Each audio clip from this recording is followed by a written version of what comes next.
kasi ata baseki tala ndenge tozotingama yo ata bafingi tala ndenge nazotingama yo. Wow.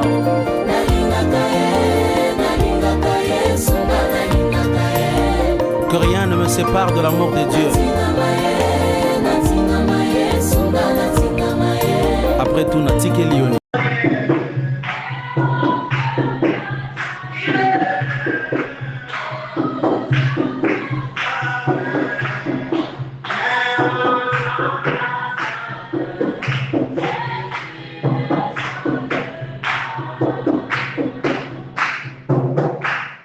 Que le Seigneur nous bénisse richement.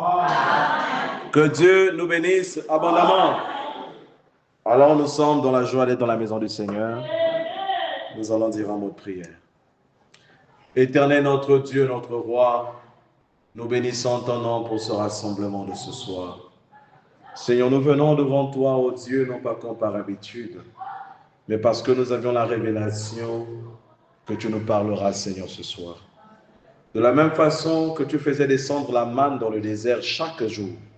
Et nous croyons que, Seigneur, en ce jour, il y aura aussi une manne pour nos âmes, qui nous aidera à avancer, qui nous aidera à nous rapprocher davantage de toi, Seigneur, et à préparer nos cœurs pour ce grand jour qui arrive, l'enlèvement de l'Église.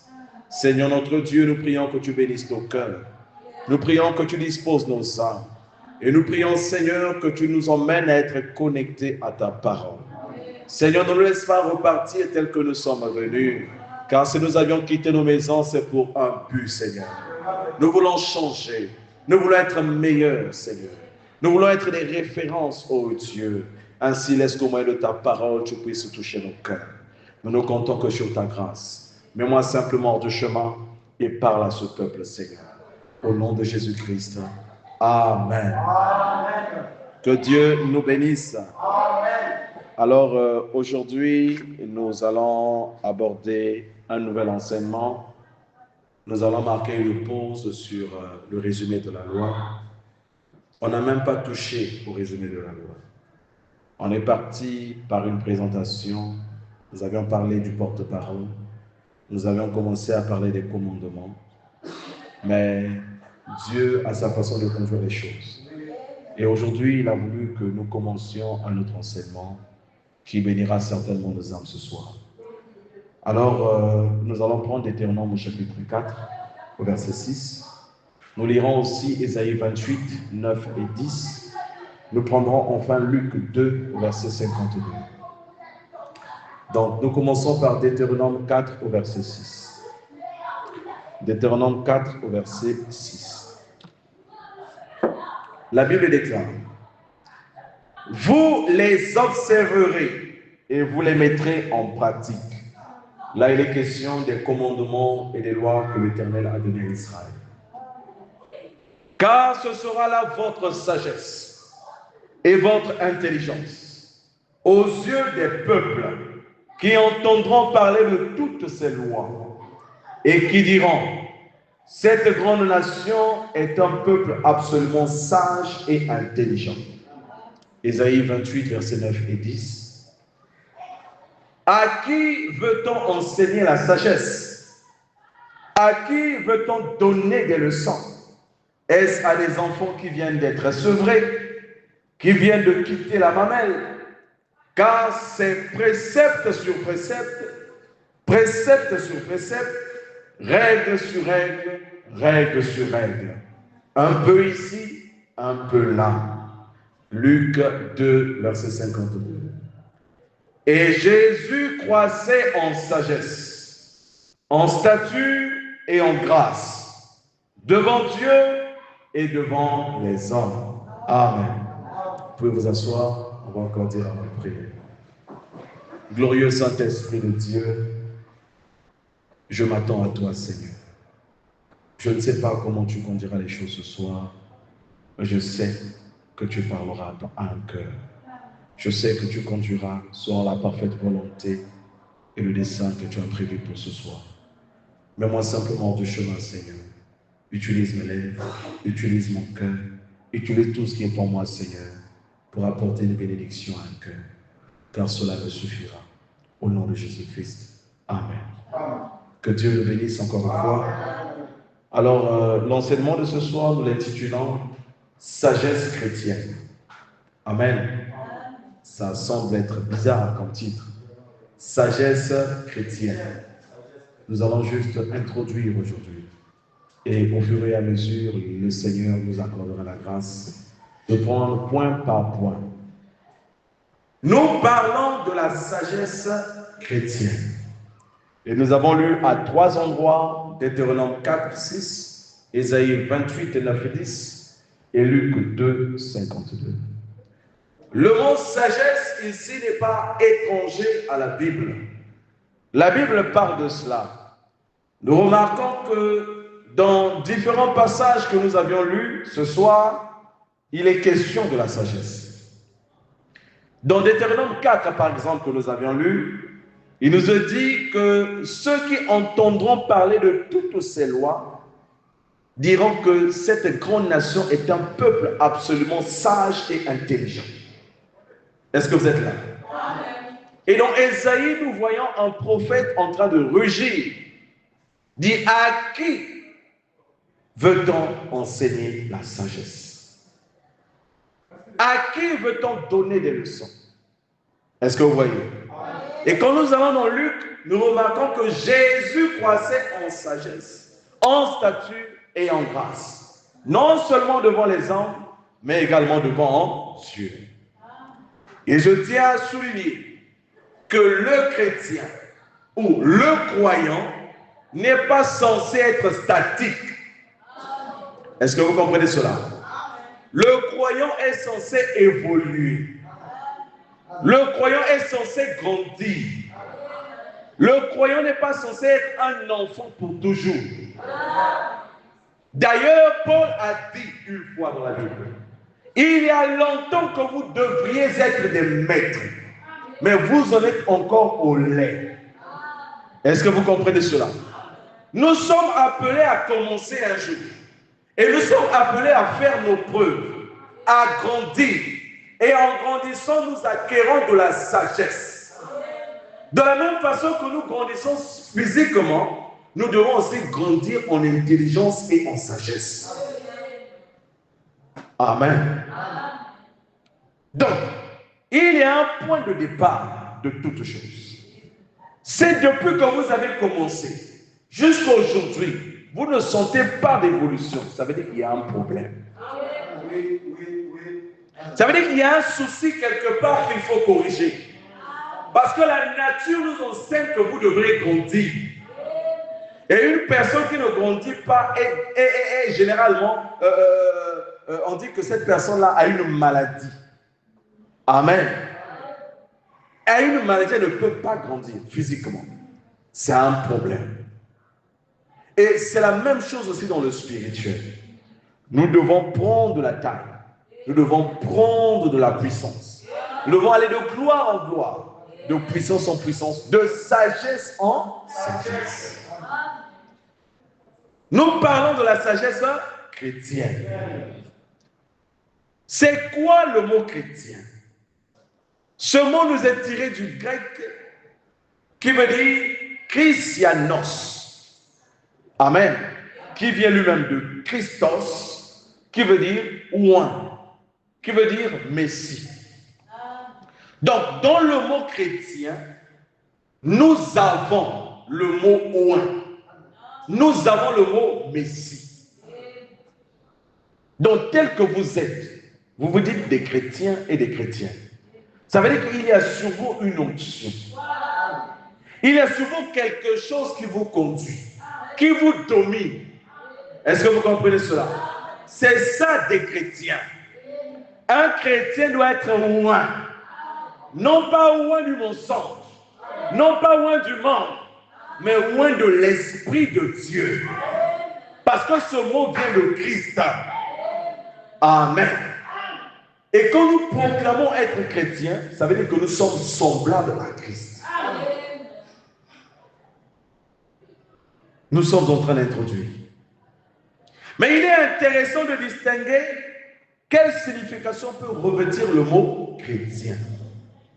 Dans la littérature du Nouveau Testament, le terme chrétien ne se rencontre que 3 fois dans toute la littérature du Nouveau Testament.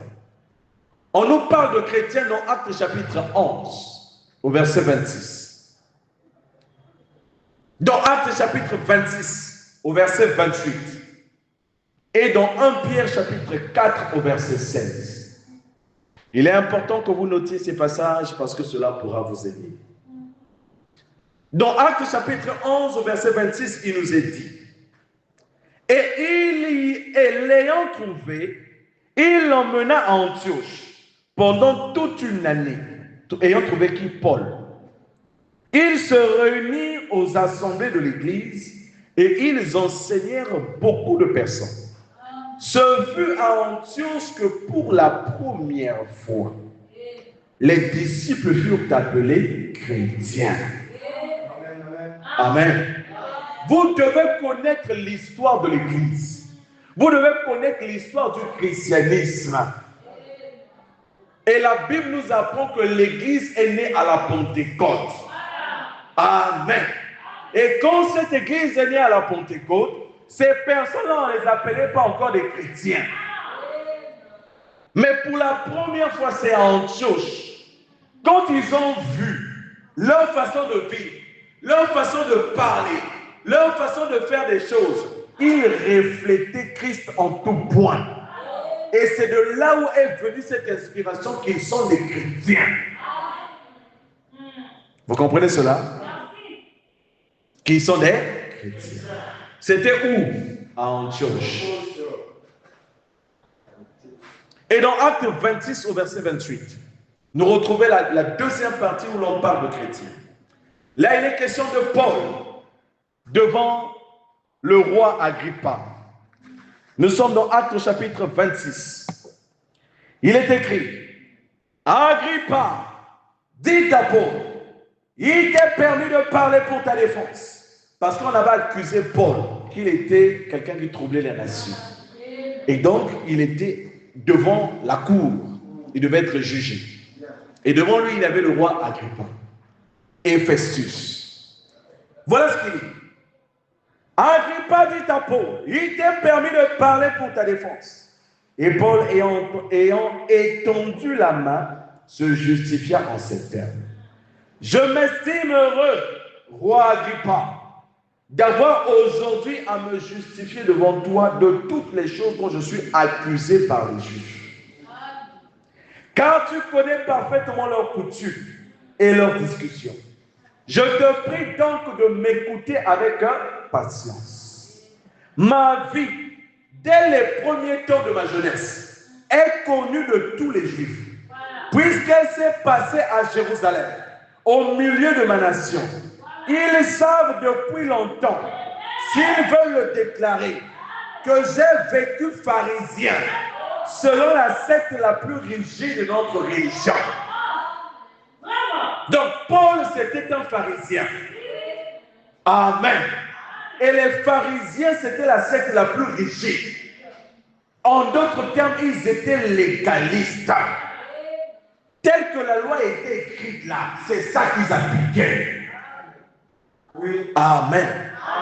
Donc Paul n'était pas n'importe qui. Et maintenant, je suis mis en jugement parce que j'espère l'accomplissement de la promesse que Dieu a faite à nos pères et à laquelle aspirent nos 12 tribus qui servent Dieu continuellement nuit et jour.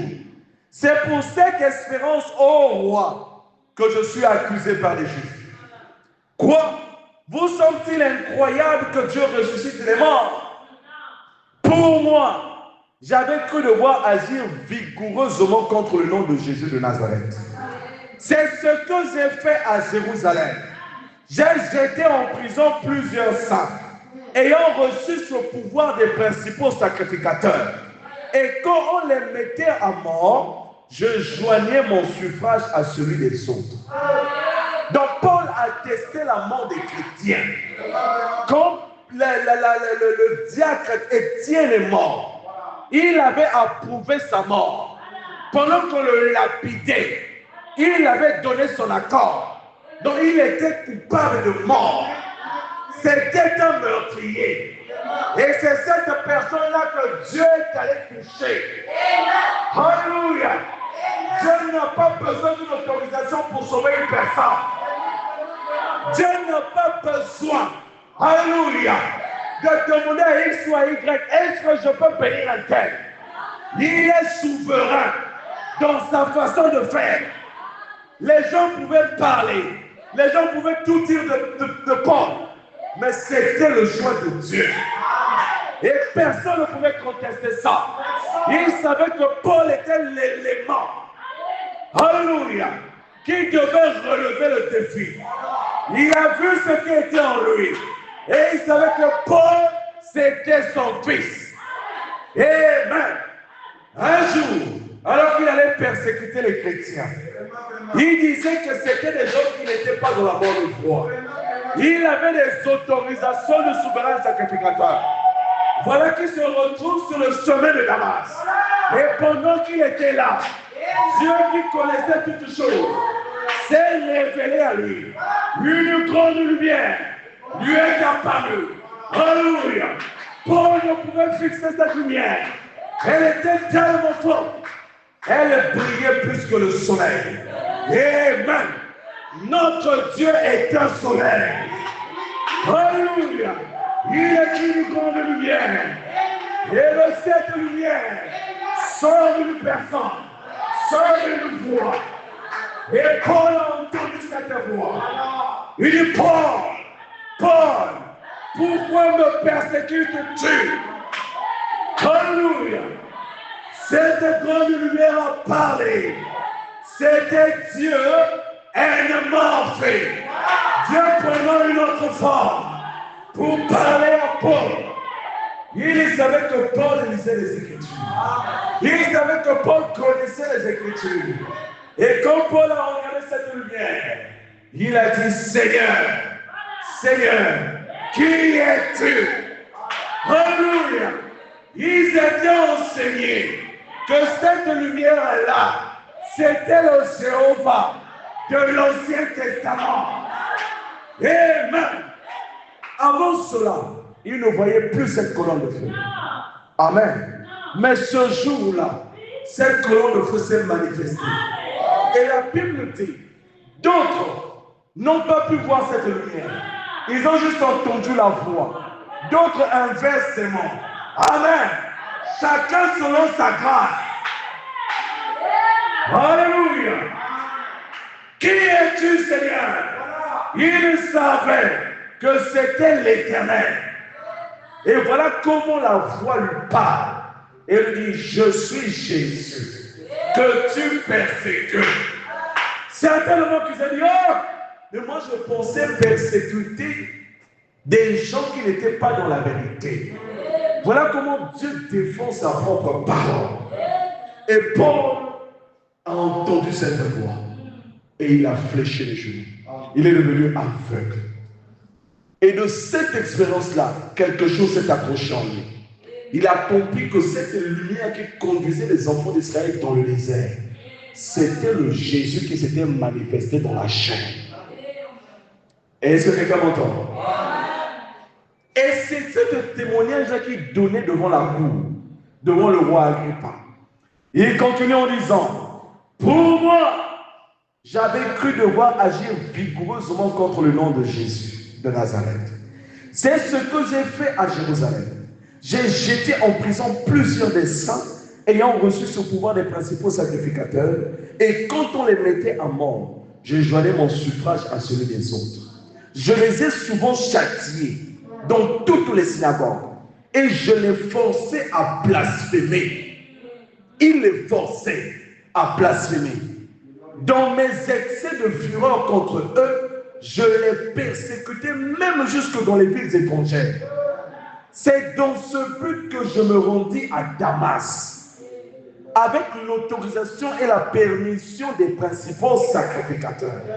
Vers le milieu du jour, ô roi, le milieu du jour, là où le soleil est à son zénith, mais il a su distinguer cette lumière du soleil naturel. Alléluia. Je vis en chemin resplendir autour de moi et de mes compagnons une lumière venant du ciel et dont l'éclat surpassait celui du soleil. Nous tombâmes tous par terre et j'entendis une voix qui me disait en langue hébraïque, Alléluia, Saul, Saul, pourquoi me persécutes-tu? Il te serait dur de rejamber contre les aiguillons. Je répondis, qui es-tu, Seigneur? Et le Seigneur dit, je suis Jésus que tu persécutes. Il dit, mais lève-toi et tiens-toi sur tes pieds, car je te suis apparu pour t'établir ministre et témoin des choses que tu as vues et celles pour lesquelles je t'apparaîtrai. Je t'ai choisi du milieu de ce peuple et du milieu des païens vers qui je t'envoie. Je t'ai choisi. L'Éternel t'a choisi. Alléluia. Du milieu des païens, il t'a choisi. Du milieu de ta famille, il t'a choisi. Et il t'a envoyé pour aller apporter cette lumière à ceux qui en ont besoin. Est-ce que quelqu'un peut dire Amen? Afin que tu leur ouvres les yeux pour qu'ils passent des ténèbres à la lumière, de la puissance de Satan à Dieu. Donc les païens sont sous la puissance de Satan. Et il faut une puissance divine pour les emmener des ténèbres à la lumière. Et nous avons besoin du surnaturel au milieu de nous. C'est ce surnaturel-là qui convaincra le cœur. Amen. Pour qu'ils reçoivent par la foi en moi le pardon des péchés et l'héritage avec les sanctifiés. En conséquence, roi Agrippa, je n'ai point résisté à la vision céleste. Alléluia.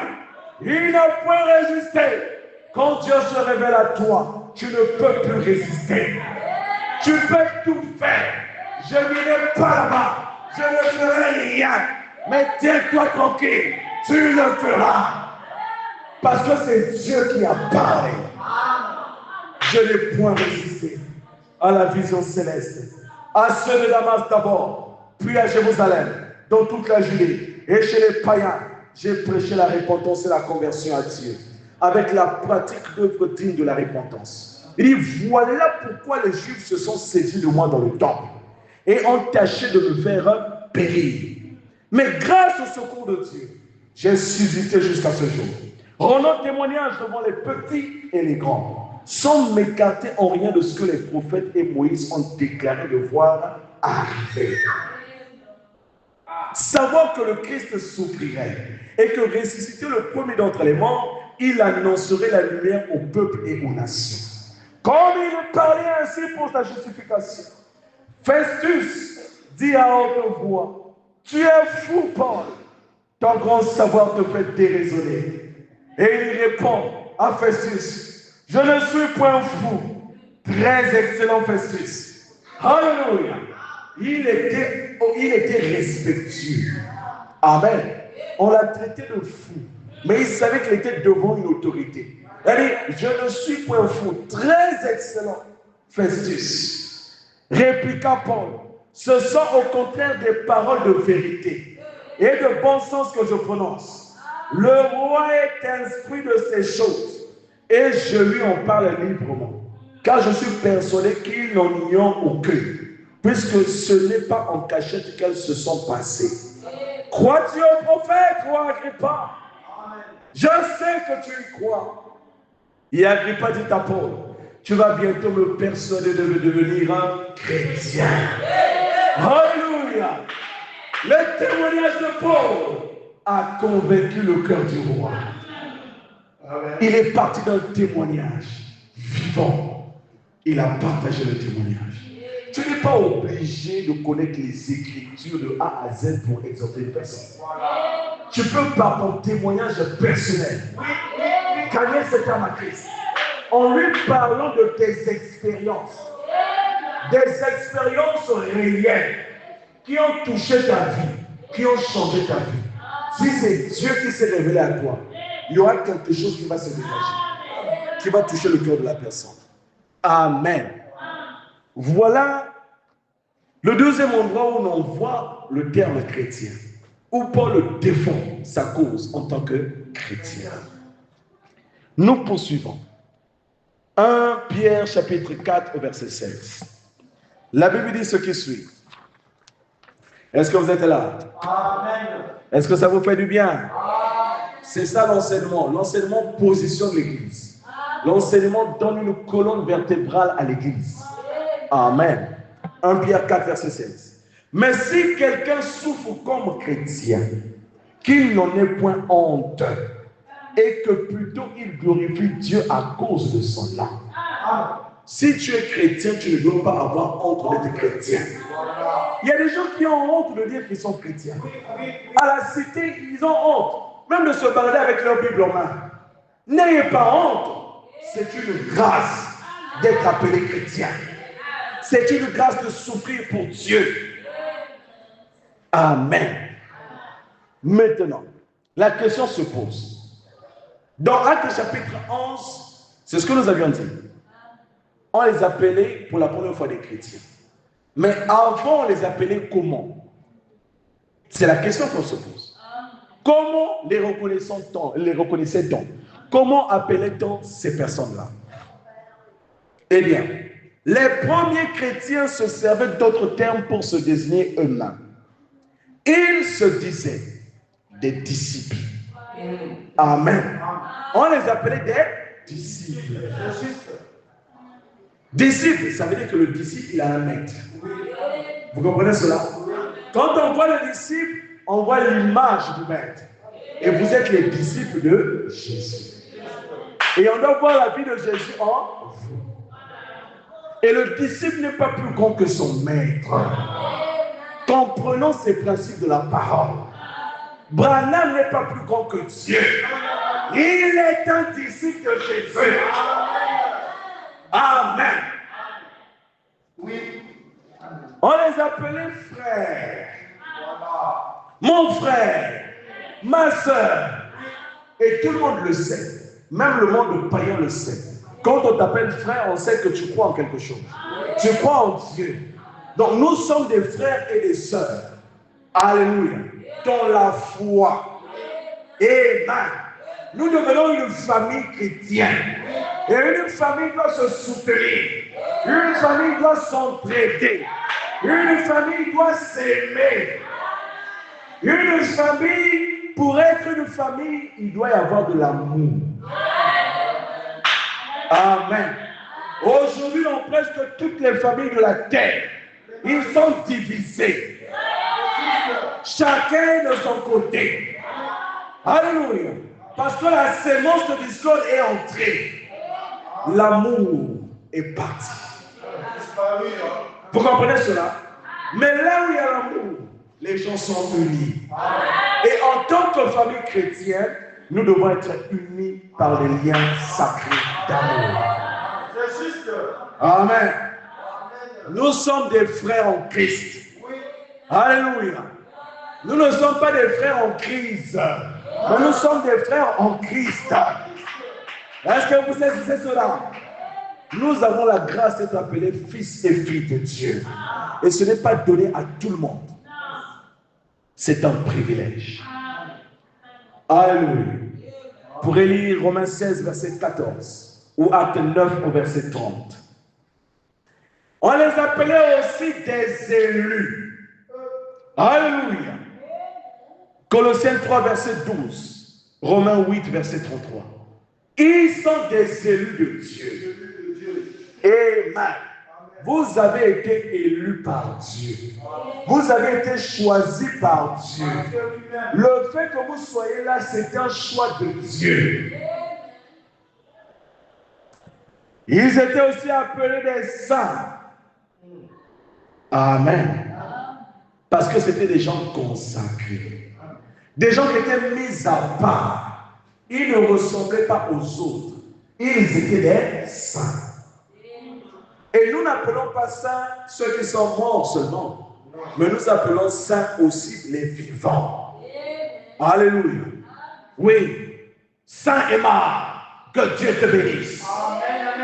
Alléluia. Nous sommes des saints. Nous sommes des saints. On les appelait aussi des croyants. Et donc, tous ces vocables-là nous ramenaient à l'appellation de chrétien. Donc, quand on dit que tu es chrétien, tu rassembles tout ça. Est-ce que vous comprenez cela? C'est comme ça qu'on les appelait. Maintenant, on se pose une question. Qu'est-ce qu'un chrétien? Un jour, pendant que j'étais en train d'exhorter une élève en ville, pendant la pause, à ma grande surprise, c'était la fille d'un pasteur. J'ai dit, je lui ai simplement posé une question. Dis-moi, c'est quoi un chrétien? Elle m'a dit, un chrétien, c'est celui qui va à l'église. J'ai dit, ah bon, c'est ça la définition que tu as du chrétien? Il dit, mais si c'est ça, ça veut dire que nous sommes tous des chrétiens. Vous comprenez cela? Maintenant, essayons d'examiner cela selon l'œil prophétique.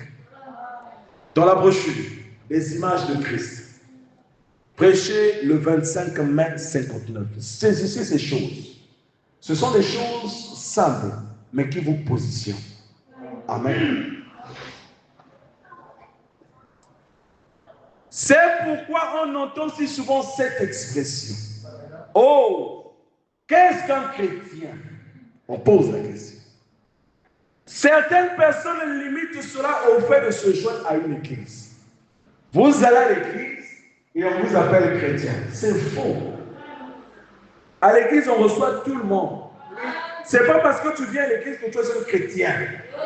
Vous comprenez cela? C'est la mauvaise définition d'un chrétien.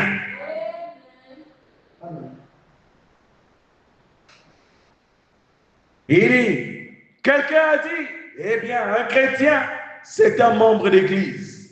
Quelqu'un qui s'est affilié à l'église. Non, c'est pas ça un chrétien. Ça va plus loin que ça. Je crois que tous les chrétiens devraient faire cela. Être membre d'une église, ce qui est normal. Il fait partie d'une communauté des croyants, ce qui est normal. Mais ça ne fait pas de lui un chrétien. Vous comprenez cela? Mais je ne crois pas que le christianisme ce soit ça. Vous comprenez? Voyez, c'est ce qu'un chrétien fait après être devenu un chrétien. Aller à l'église, c'est normal pour lui. C'est la conséquence de sa croyance. Il va à l'église, il va prier. Amen. Mais ça ne fait pas de lui un chrétien. Beaucoup aujourd'hui s'embrouillent. Quand ils voient une personne avec une Bible, il va à l'église. Ah, ça c'est un frère. Faites attention. Vous comprenez cela? Tout le monde n'est pas chrétien. Aujourd'hui, la religion devient une couverture pour beaucoup. Vous cessez cela? C'est pourquoi beaucoup sont déçus des églises. C'est parce qu'ils ont pris tout le monde pour chrétien. Ils ont pris tout le monde pour frère. Et quand il s'est passé des choses, ils sont choqués. Ah, un chrétien, mais qui vous a dit que c'était un chrétien? Est-ce que vous comprenez ce que je dis? Beaucoup sont à choquer pour rien. Ah, même lui un chrétien, mais qui vous a dit qu'il est un chrétien? Il vient à l'église, il sympathise seulement, mais ce n'est pas un chrétien. Nous continuons. Mais cela ne veut pas dire que parce qu'il le fait, il est un chrétien. Puis d'autres disent, non, c'est le fait d'aller à l'église et d'obéir à une déclaration de credo et d'être fidèle aux choses que l'église enseigne. Ah, moi dans mon église, on enseigne ceci. Moi dans mon église, l'église dit ceci. Tout ça c'est bien, mais ça ne fait pas de toi un chrétien. Amen. Et puis, il y en a d'autres qui disent que porter peut-être un petit quelque chose sur soi, une petite croix ou quelque chose c'est cela le signe d'un chrétien. Non. Beaucoup aujourd'hui se baladent dans les rues, ils ont des croix, ils ont des chaînettes et tout. Mais ce ne sont pas des chrétiens. Beaucoup même vont même plus loin. Ils portent des effigies, des images des saints. Il est zélé, mais ça ne veut pas dire que c'est un chrétien. Il peut être simplement un courageux. Église, ouvrez les yeux. Beaucoup se sont trompés comme ça.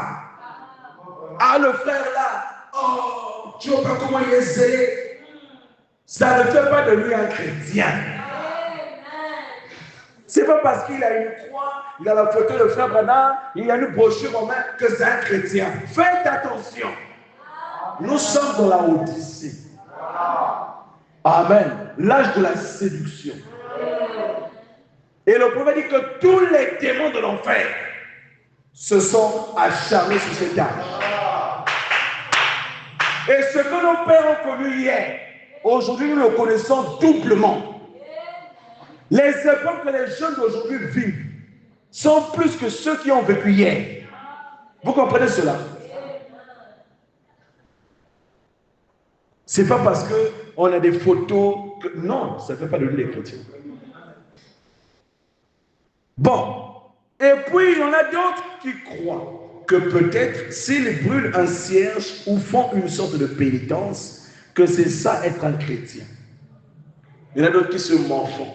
Ah, il a péché, et voilà qu'il prend des gilets, commence à se faire des incisions pour demander Dieu pardon, des pénitences. Il est là, en train de rester. C'est pas ça le signe d'un croyant. Chrétien, soyez sages. On parle de la sagesse chrétienne. Il continue en disant, s'ils sont tout simplement immergés dans l'eau, ou qu'ils font un sacrifice, ou donnent quelques biens à l'église, ou aident le voisin, achètent du charbon pour la veuve, ou des chaussures pour l'orphelin. Ce n'est pas parce que vous donnez de l'argent aux gens, ce n'est pas parce que vous soutenez l'église que vous êtes un chrétien. Non, frère, détrompez-vous. Il y en a d'autres qui le font pour avoir de l'influence, pour avoir un mot à dire, pour vous contrôler. Ça ne fait pas de vous un chrétien. Ce n'est pas parce que vous soutenez les veuves et les orphelins que vous êtes un chrétien. Même un païen peut le faire. Ça, c'est l'éducation, la morale. Mais qu'est-ce qu'un chrétien? Ça, ce sont des actes qu'un chrétien devrait accomplir. Mais cela ne fait pas encore de lui un chrétien. Vous comprenez? Tout ce que nous avons, ce sont des actes qu'un chrétien fait normalement. Mais ce n'est pas ça le signe qu'il est véritablement chrétien. Et puis d'autres disent que si vous mettez une image de Christ dans votre voiture ou sur votre mur, c'est cela le signe d'un chrétien. Je suis dans le prophète. Amen. Il y a eu un bruit qui a circulé sur le net. Ah, les églises qui n'ont pas la photo de l'ange, qui n'ont pas la photo de... Ce ne sont pas des chrétiens, ce sont des païens. Ah, frère. Donc quoi? C'est la photo qui fait de moi maintenant un chrétien. Vous comprenez cela? Le frère m'a dit ici que si vous mettez une image dans votre voiture ou sur votre mur, c'est cela le signe d'un chrétien. Eh bien, ces choses-là sont très bien. Vous comprenez? Mais je ne crois pas que le fait de porter une image fasse de vous un chrétien. Soyons équilibrés.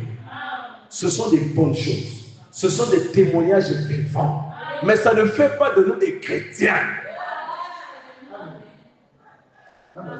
Je crois que c'est être une image de Christ qui fait de vous un chrétien. Alléluia. Quand on peut vous voir, on regarde l'image de Christ en vous.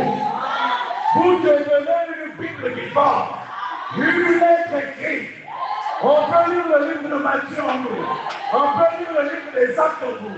On peut lire le livre de l'Apocalypse en vous. Vous devenez une image vivante de Dieu. Alléluia. Une personne n'a pas forcément besoin de lire la Bible pour comprendre. En vous regardant, par vos actes, on comprend que là vous êtes chrétien. Quand vous manifestez les signes de Christ. Quand nous devenons une image de Christ, c'est là où nous devenons des chrétiens. Ce n'est pas ce que nous faisons en dehors. C'est ce qui s'est passé au-dedans qui fait de nous ce que nous sommes. Alléluia. Nous ne sommes pas dans le paraître. Nous ne sommes pas dans ça. Mais nous sommes dans ce qui s'est passé à l'intérieur. Qu'est-ce qui s'est passé à l'intérieur de toi? Est-ce que tu as fait une réelle expérience avec Dieu ou pas? C'est ça qui identifiera ta vie comme chrétien ou pas. Et chacun est conscient de ça. Chacun sait là où il a rencontré Dieu. Chacun sait là où Dieu l'a parlé. Alléluia. C'est un témoignage personnel. Ainsi donc, s'il est notre image et que nous sommes à sa ressemblance et membres de son corps, nous devrions être des images comme lui. Alors nos vies devraient refléter l'image de Christ. Pas en nous joignant à l'église ou en portant notre crucifix, ni par nos émotions, mais cela devrait être par la présence vivante de Dieu vivant qui se reflète à travers notre vie. Vous dégagez quelque chose. Vous dégagez une atmosphère. Et c'est ça qui bénit les cœurs. On n'a pas besoin de parler. On veut la vie de Dieu. Alléluia. Dans ta famille, prêchez le 8 août 61, paragraphe 48.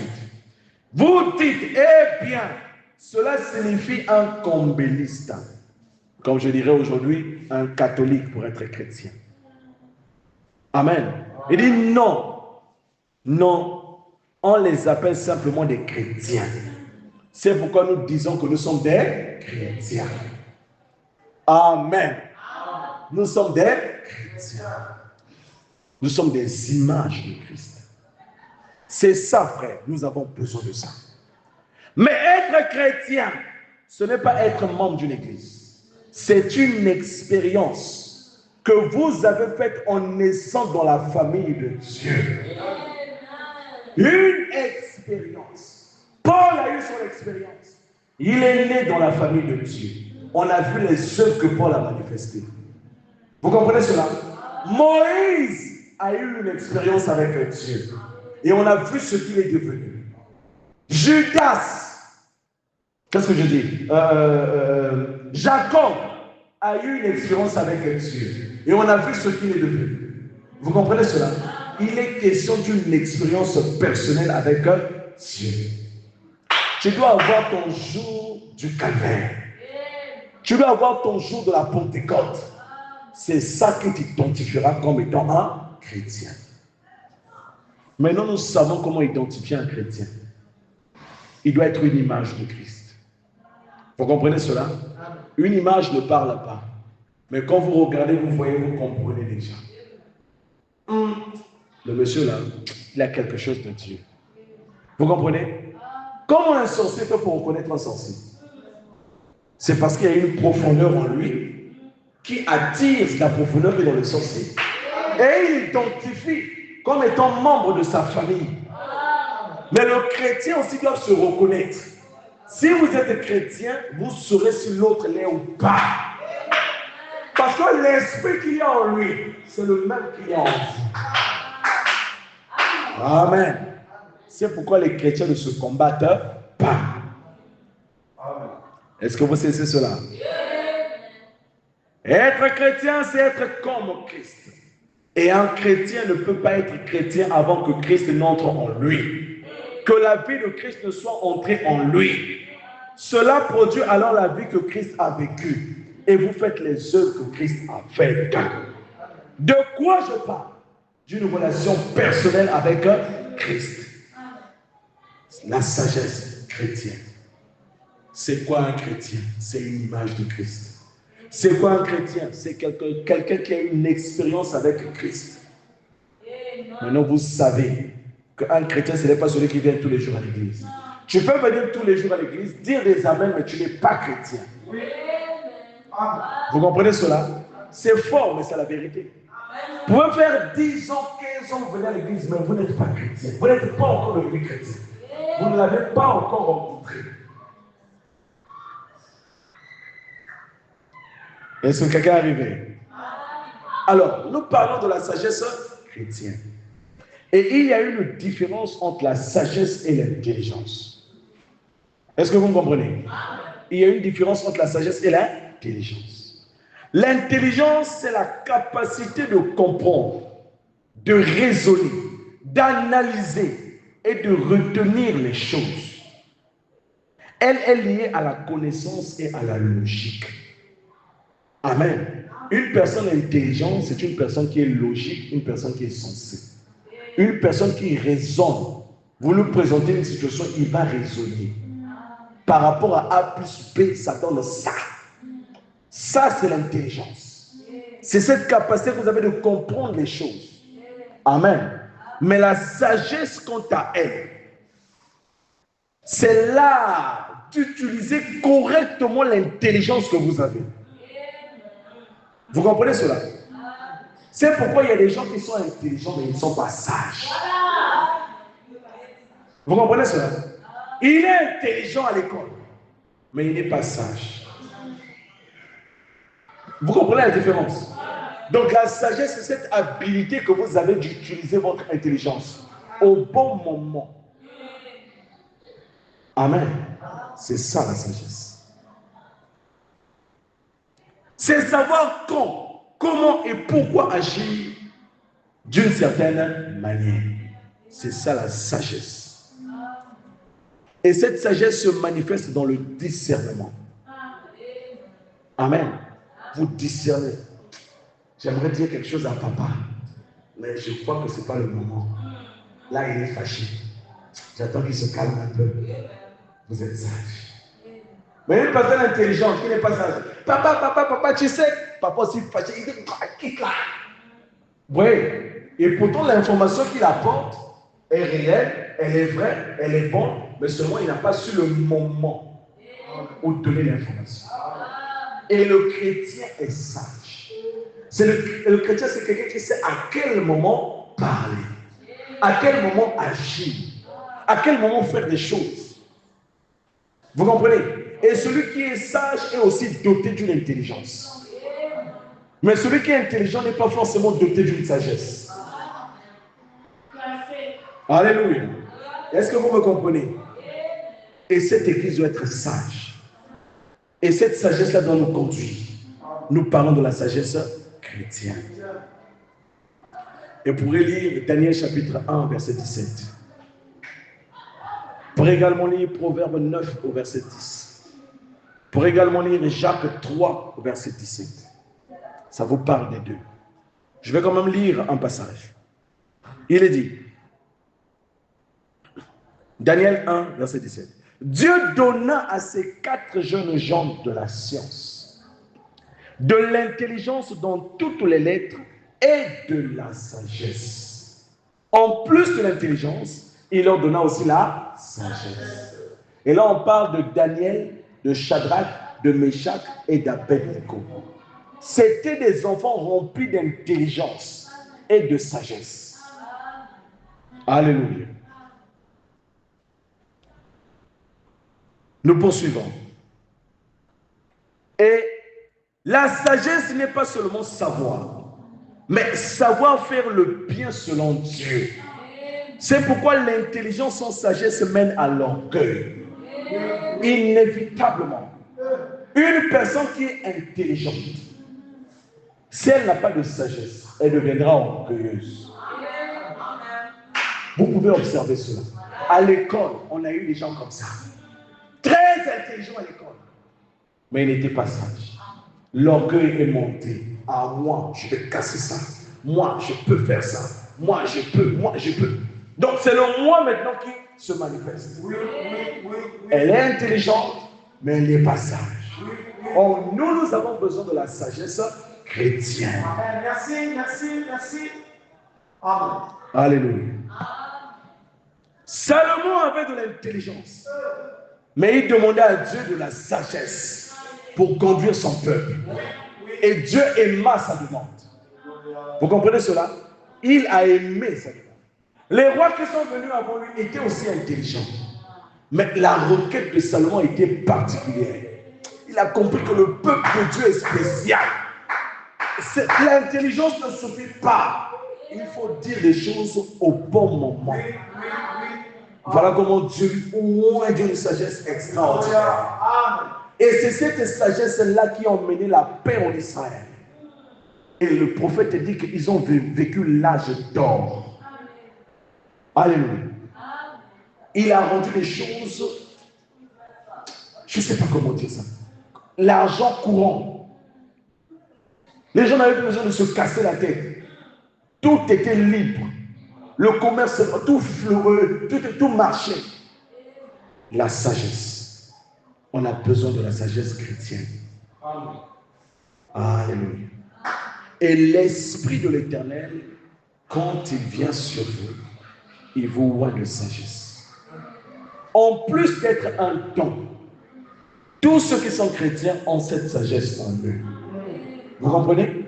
Je ne parle pas forcément de la sagesse comme un don, parce que la sagesse fait partie aussi des dons. Salomon, lui, il avait reçu un don. Vous comprenez? Un don, c'est une capacité que Dieu vous donne à faire des choses naturellement. Vous ne forcez pas, ça vient comme ça. Vous vous saisissez? Et en Dieu, il y a de la sagesse.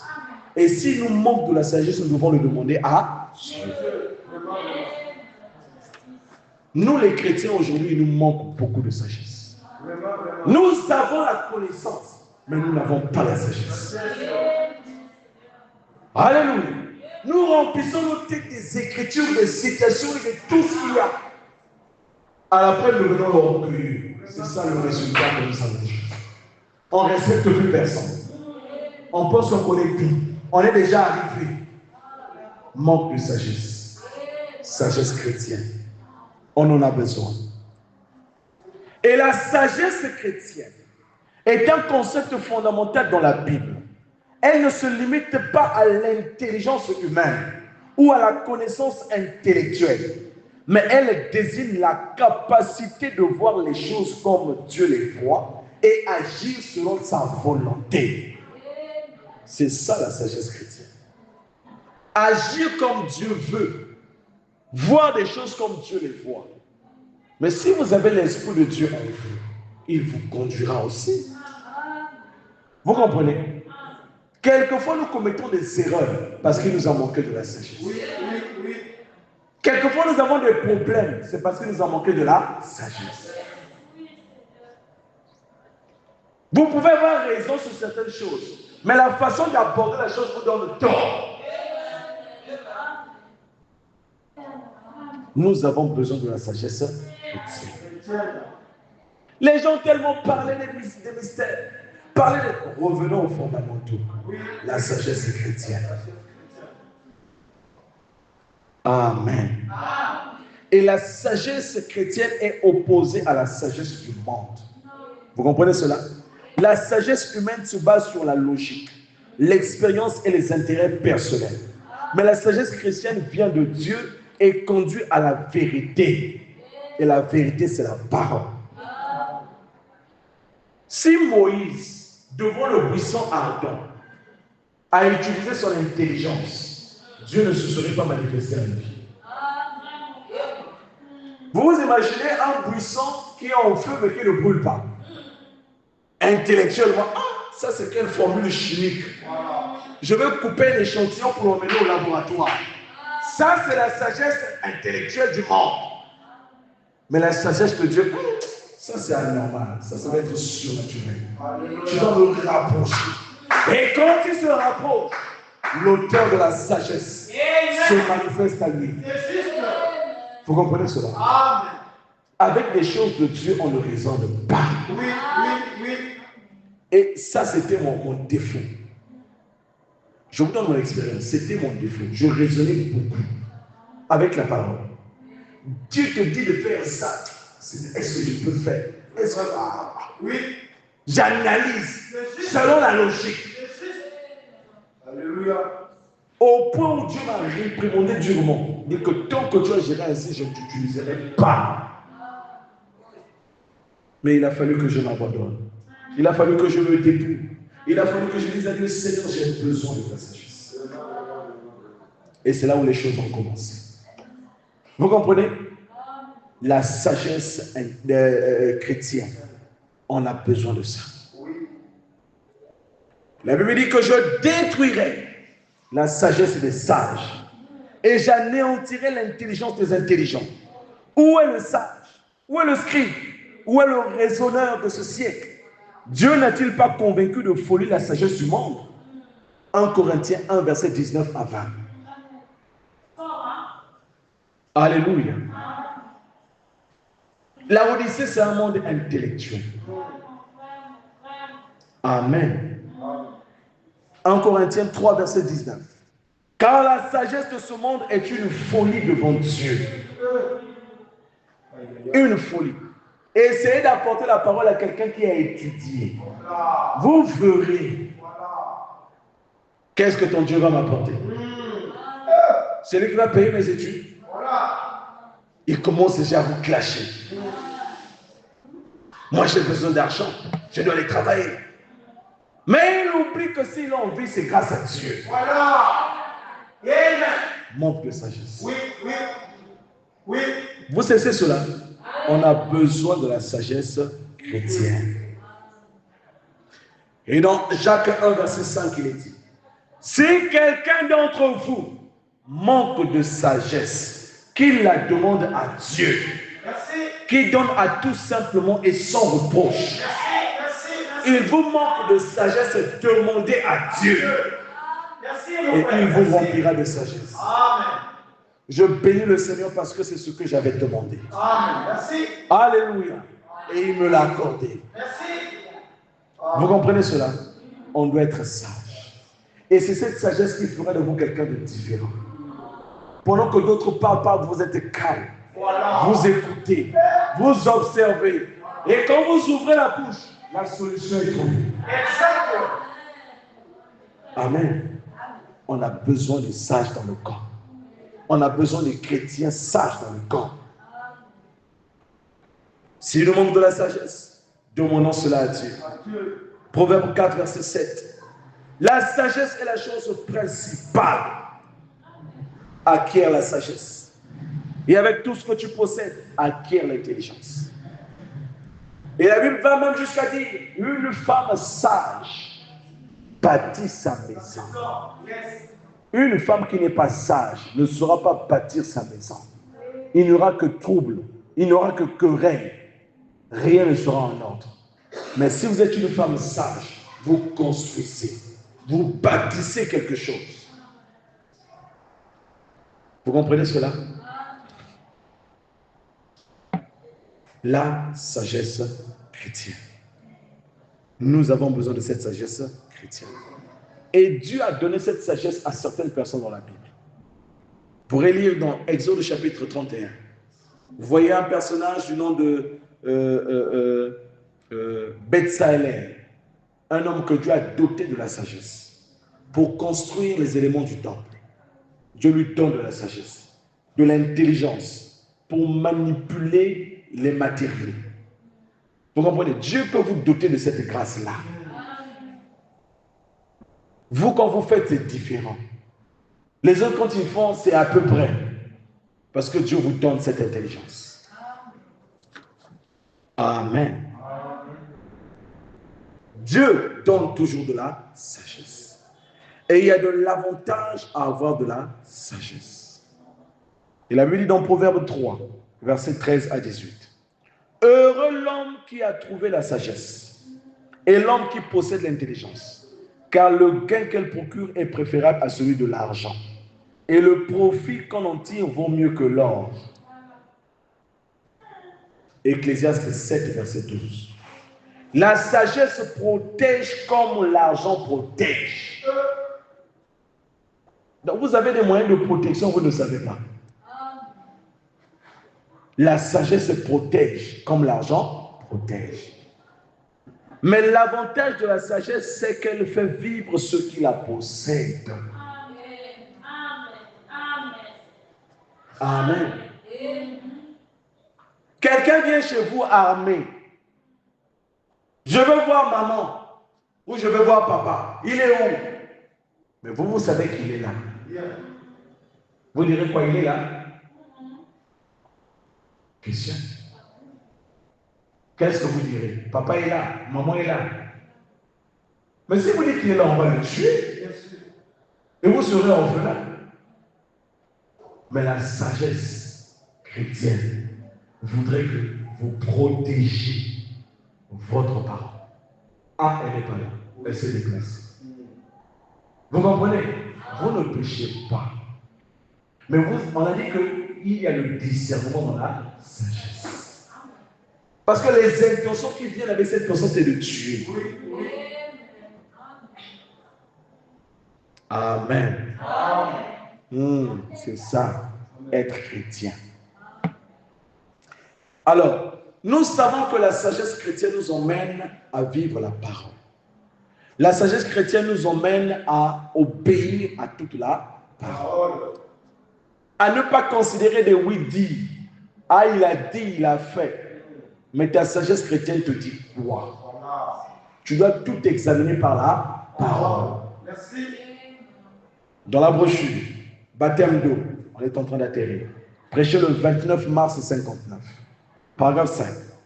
Par conséquent, à mon avis, en tant que croyants de la Bible, tout ce que nous faisons doit être basé sur les Écritures. Toute révélation, toute vision, tout doit être solennellement basé sur les Écritures. Car c'est ça le fondement sur lequel nous nous reposons, comme l'ainsi dit le Seigneur.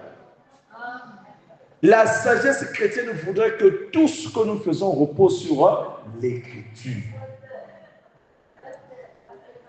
Un tel a fait ceci, il a péché. Mais l'Écriture dit quoi?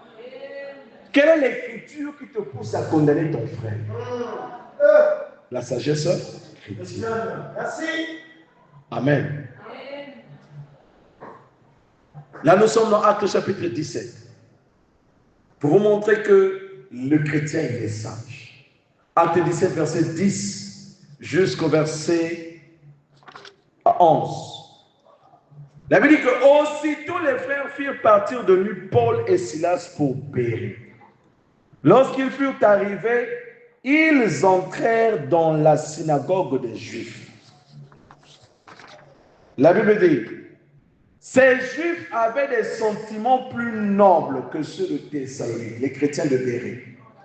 Ils reçurent la parole avec beaucoup d'empressement. Et ils examinaient chaque jour les Écritures pour voir si ce qu'on leur disait était exact. Combien le font? Je peux dire des choses qui ne sont pas correctes ici. Mais est-ce que vous examinez ça? Ah, frère, là tu as dit quelque chose de mauvais. Ah, là tu as dit quelque chose de mauvais. Amen, c'est juste. Amen. Je remercie le Seigneur pour Papa Adrien, parce qu'il le fait souvent. Quand il ne comprend pas quelque chose, il vient te voir. Il te dit, ah, frère, tu as dit ça. Est-ce que tu peux me donner une base? Parce que j'aimerais comprendre.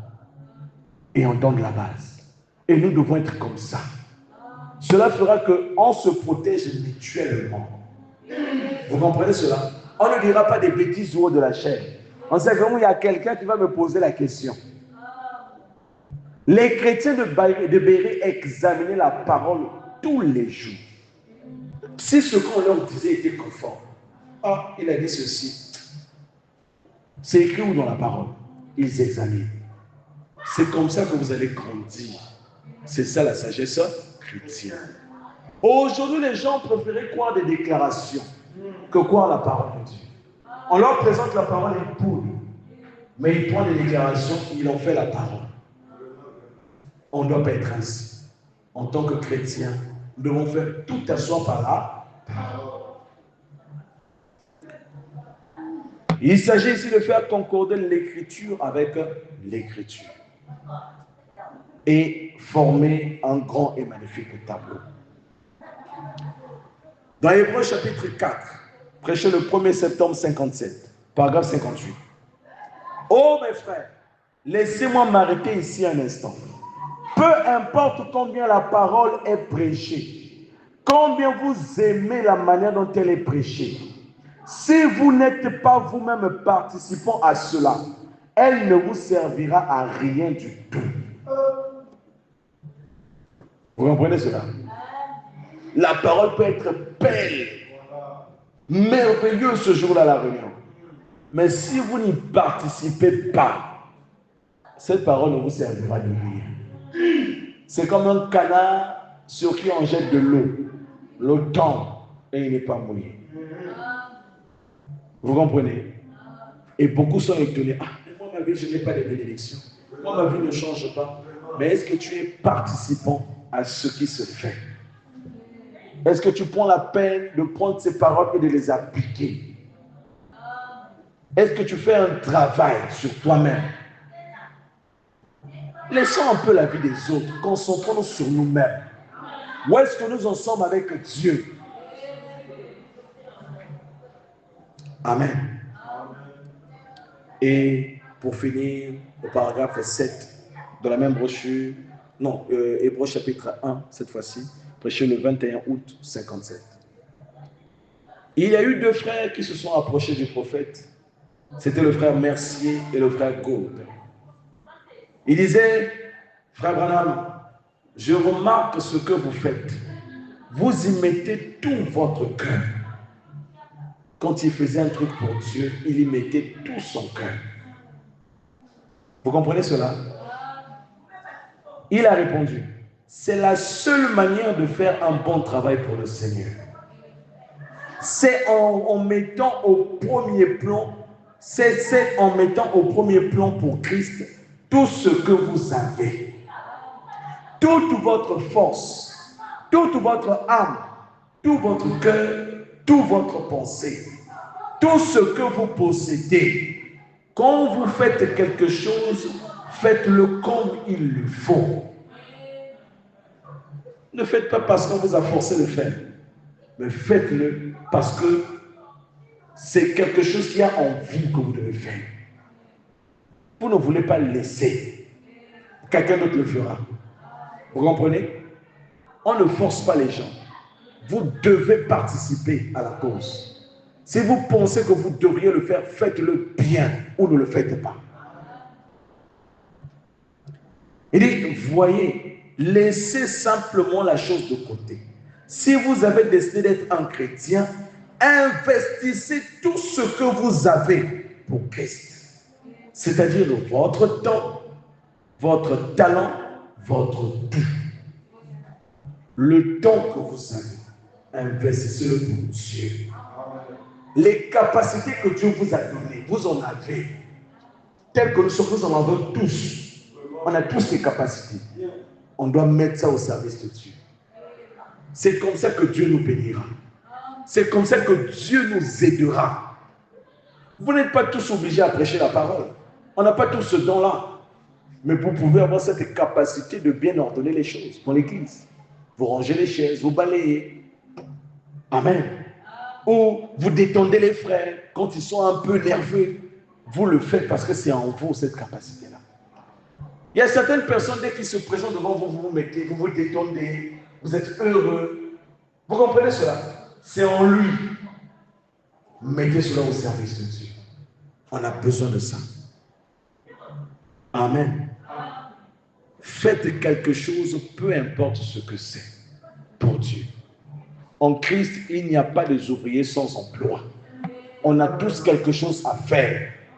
Et nous devons faire quelque chose pour Dieu. La sagesse chrétienne oblige que nous fassions quelque chose pour son œuvre. Amen. Nous devons tous avoir la main à la pâte. Demain, quand ça va réussir, on aura tous des bénédictions. Tous, d'après selon l'angle que nous avons agi. Vous comprenez cela? Et Dieu a besoin de chacun à la cause. Que le Seigneur Jésus-Christ nous bénisse.